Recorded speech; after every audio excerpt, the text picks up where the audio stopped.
Hello everyone, I'm Dick Zietman at Osnabrück University. I want to talk to you today about the potential of using programs like OpenAI's GPT-3 for language learning and teaching.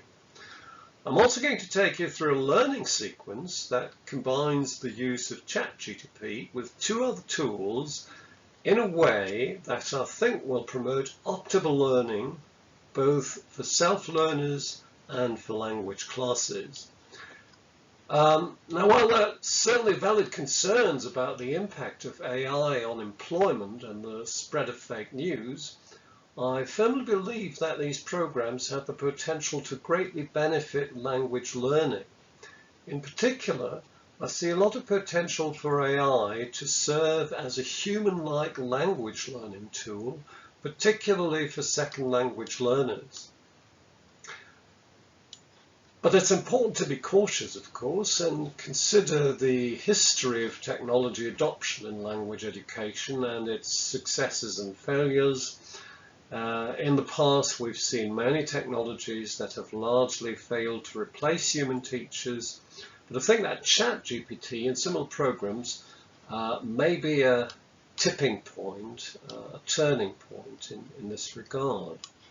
So what I envision for the not too distant future is a spoken bot or a kind of avatar that appears on a user's phone, a user's laptop, and that will serve as a language teacher that provides personalized instruction.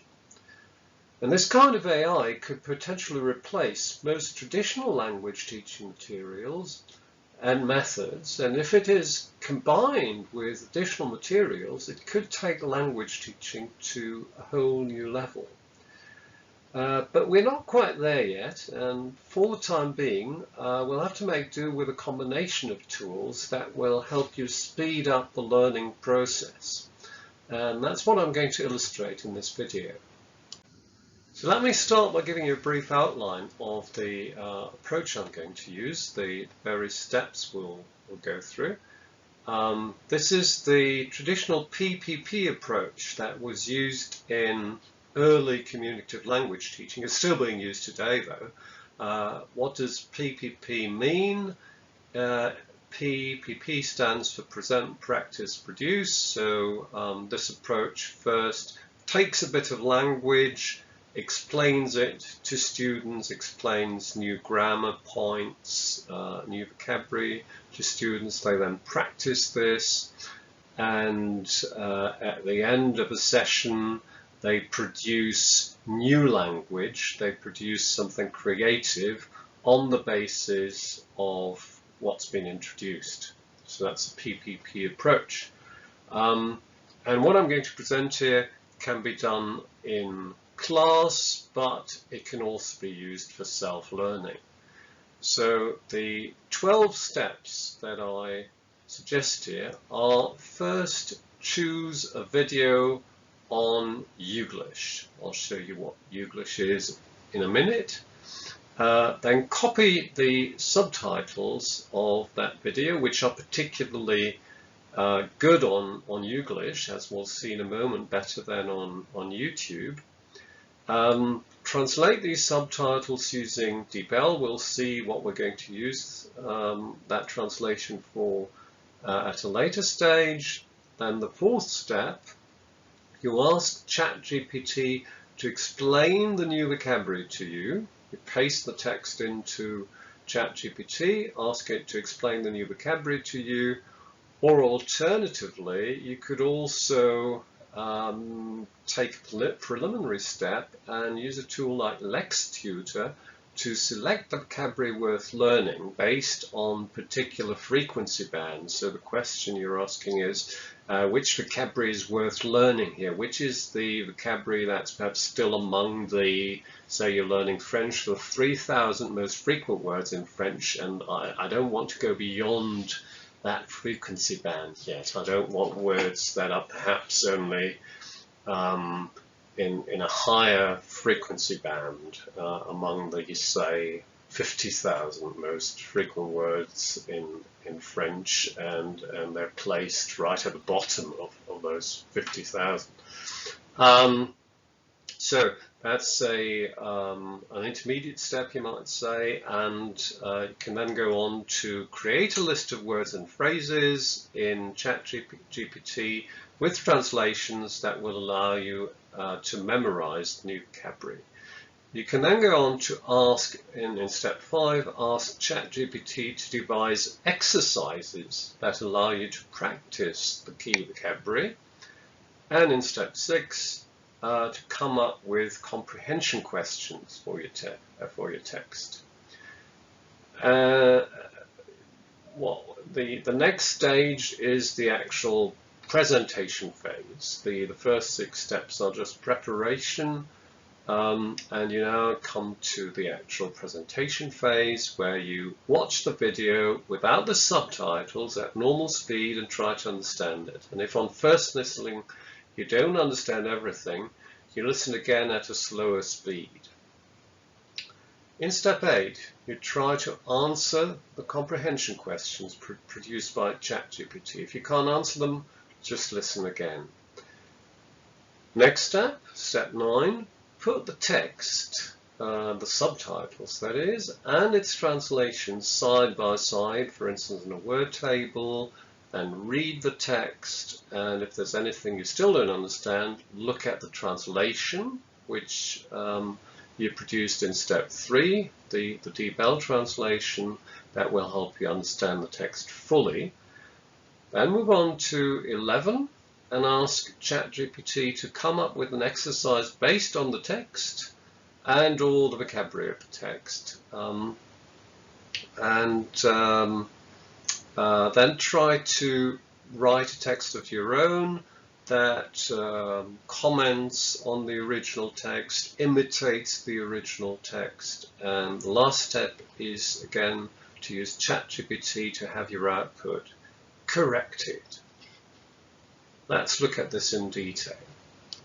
So the first place you want to go to is Youglish, and what you do in Youglish is choose a video that's appropriate to your level of language learning, the level you're currently at, and probably that's going to be a rather short video, for instance a TED video like this. What you do is you type in a word, perhaps that's topic related, so a word that's to do with a topic that you're currently interested in, for instance love. You type in amoureux and you'll find videos that contain the word amoureux. Then you choose a suitable video topic you might be interested in. For instance, this is about how to reawaken love in your couple, and you can see that the subtitles, these videos have been chosen because there's a perfect fit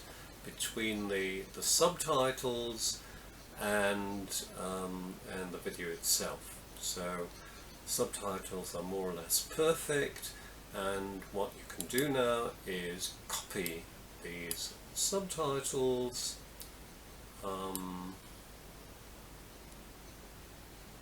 oops, that's a little too much. Oh, sorry. So copy the subtitles and paste them, for instance, into a Word file.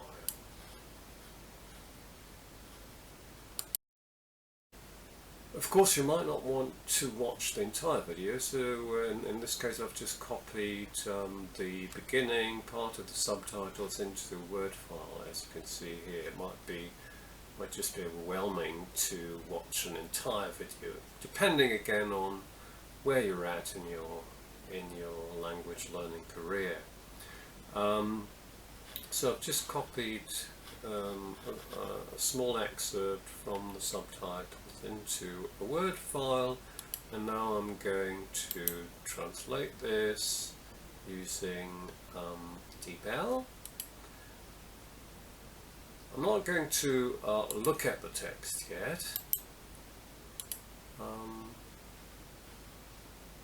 You translate the text and you paste the translation into the Word file.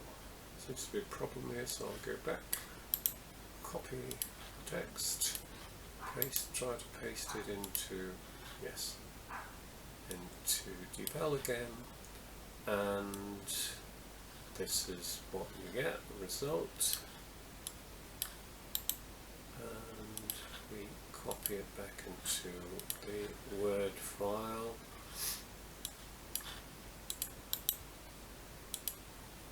So now we've got the original French text with an English or a Russian or a German or Chinese translation, whatever your native language or your preferred L1 is. So we're now going to ask Chat-GTP to explain useful vocabulary that might be worth learning to us. So let's start by saying that we're pre-intermediate learners of French or intermediate learners of French. I am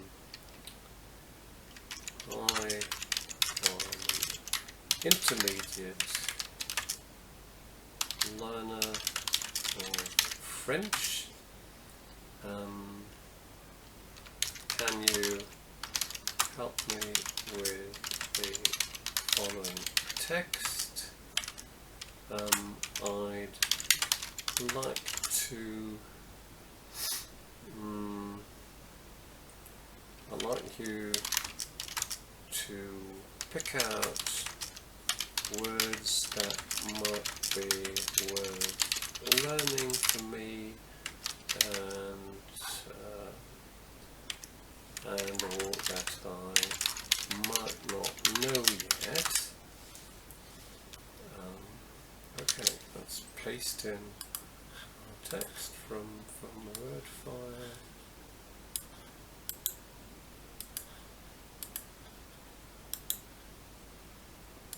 Okay, and let's see what Chat-GTP comes up with.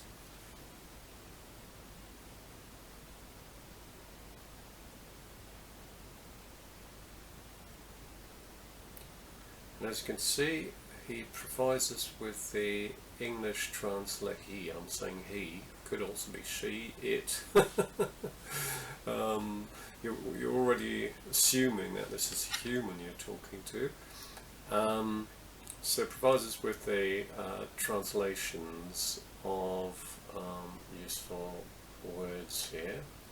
What I've forgotten to ask it is to provide us with the gender of nouns.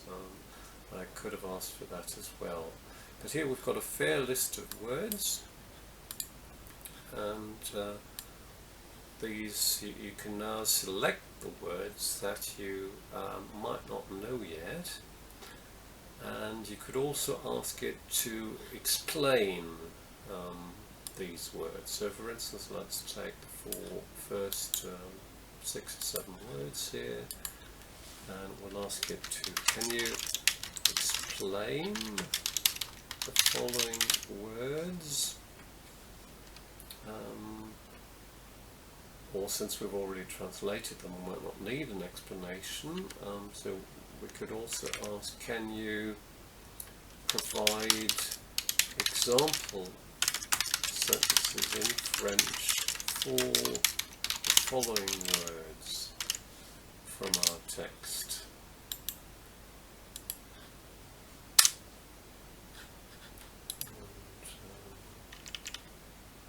Let's look at the answer. So for instance, nous sommes tous programmés pour aimer. That might even be from the text itself. Le mot est magique, love is magical, and so on. So you get some pretty natural example sentences which you can use later to actually learn the new vocabulary. Steps 5 and 6 then involve asking Chat-GPT again to come up with exercises on the new words, so we can learn the new words before we listen to or watch the video. So I'll ask Chat-GPT, for instance, to come up with a gap filler on some of the new words. Could you create a gap filler exercise on those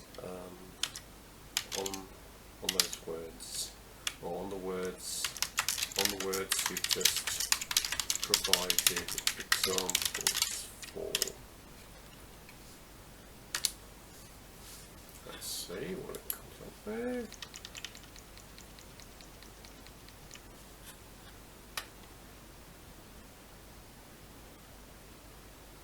Yes, well, it provides the translations. We could, of course, train it not to provide the translations because that makes it quite easy. And you can already see the answers. Don't look at the answers.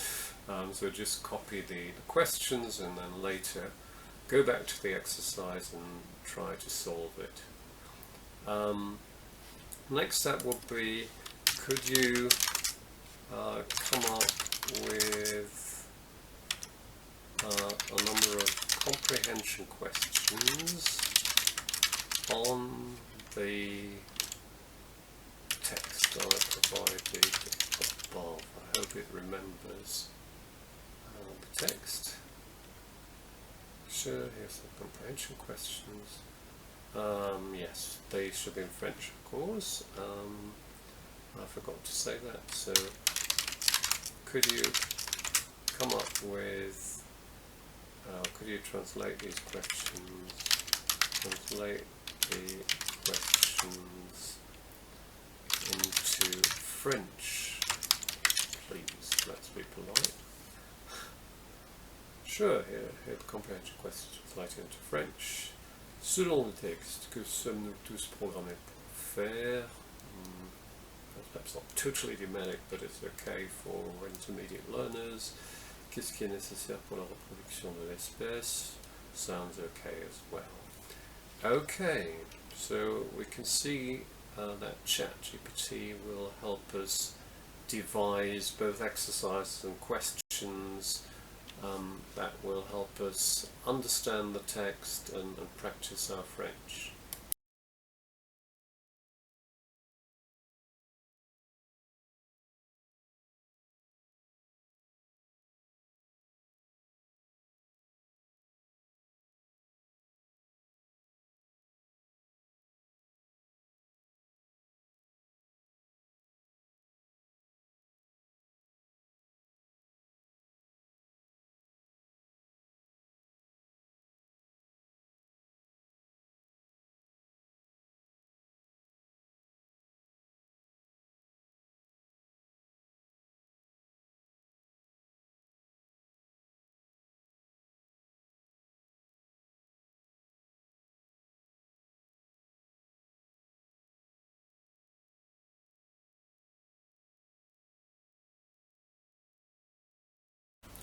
Okay, so the next thing you do is watch the video.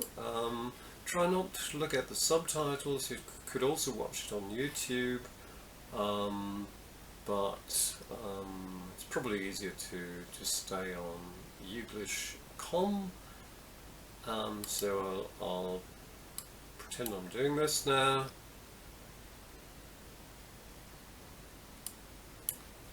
And you try to watch the video at normal speed first.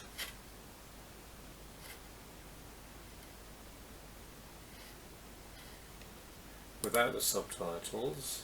So turn them off.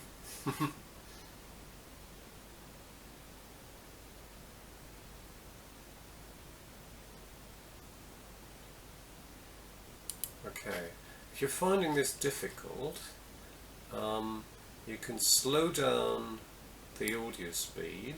For instance, we can go down to half the speed here. That makes it far more comprehensible.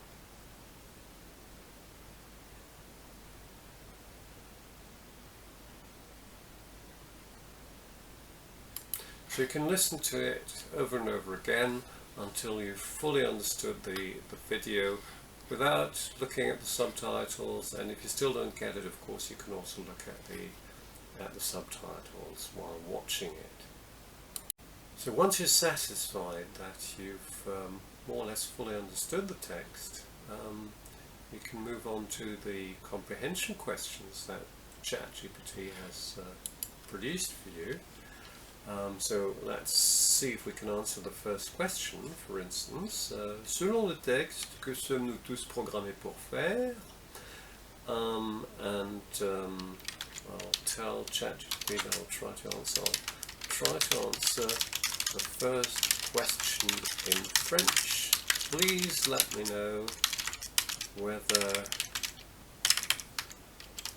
you think my answer is correct. Of course, we could do that for all the questions, but I'll just demonstrate it here using one question. So my answer would be, not surprisingly, nous sommes tous programmés pour aimer et être aimés.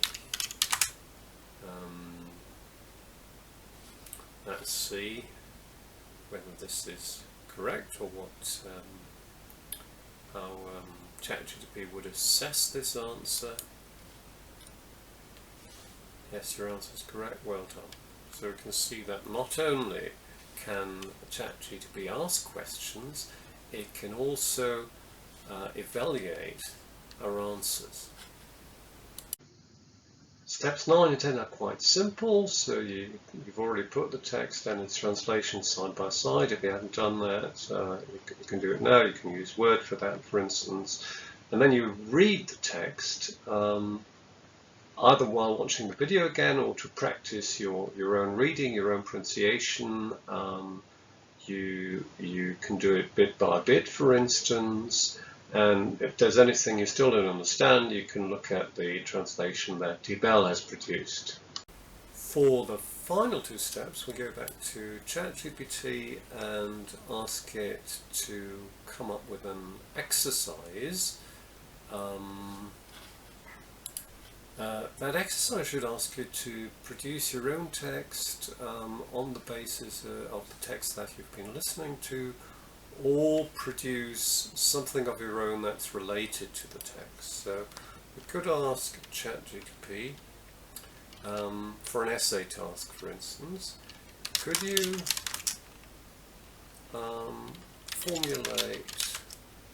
set an essay task in French that would require me to comment on the above text.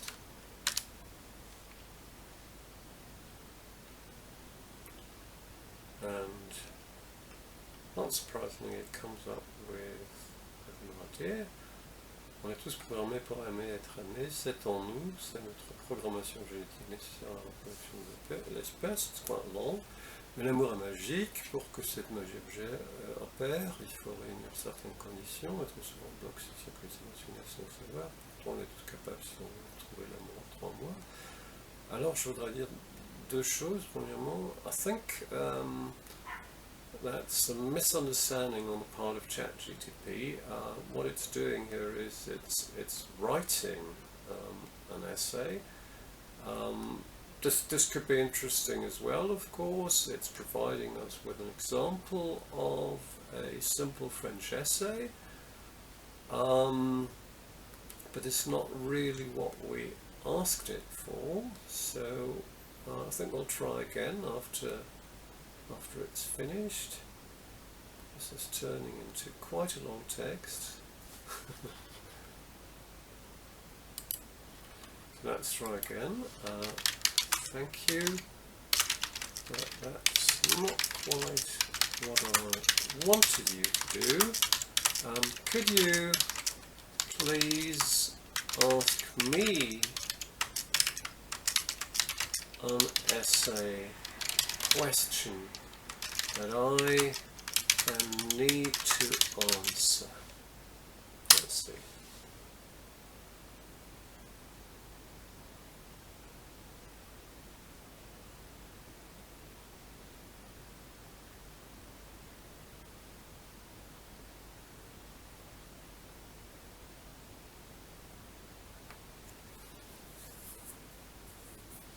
Right, now we've got a pretty long question. Perhaps we'll just ask it to shorten that a bit. Could we shorten this to just first two questions?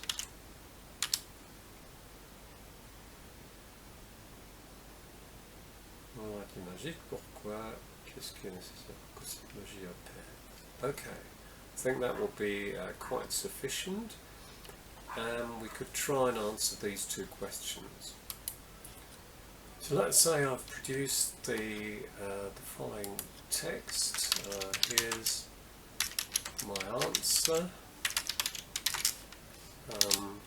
and I've deliberately slotted in a number of mistakes in the first paragraph. Let's see how Chat-GTP copes with this, whether it can tell me that there are errors in this text. So I'll ask it, please, can you point out any mistakes in my French, let's say.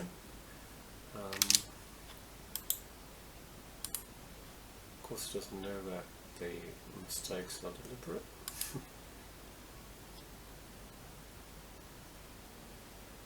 Il should be il.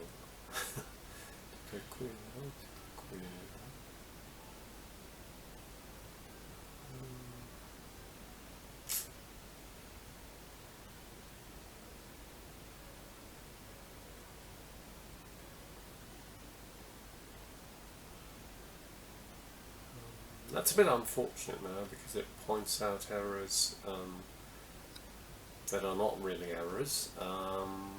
The actual errors were in the first sentence, for instance. La magie de l'amour tient de plusieurs facteurs.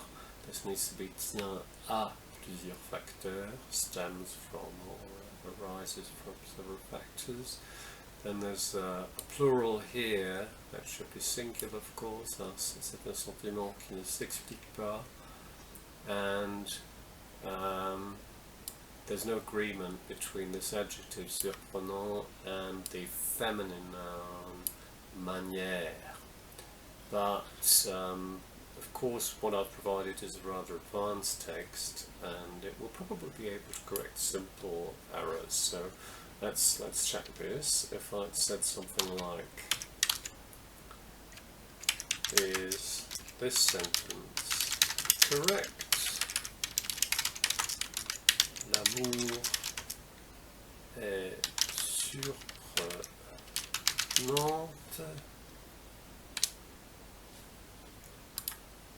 And I assume it will get better at this correction part anyway over time. Surprenant, no, the sentence l'amour surprenant is not correct. Surprenant is an adjective that means surprising, should be used to describe a noun. Here are a few ways you can use surprenant in a sentence. Sa performance était surprenante. Surprenante, rather, I can't see that now. Sorry. Sa performance était surprenante. Cette nouvelle est surprenante. That's correct. To say love is surprising in French, you can use the following sentence. L'amour est surprenant. So in the end, it does correct my mistake. Okay, so still a bit of work to do here, as you can see by the developers of Chat-GPT, but as you can see, it's very useful for language learning, and I hope this video has introduced you to some of the uses that it can be put to, but of course you might come up with more. There's always your imagination that you can use to come up with more. Thank you.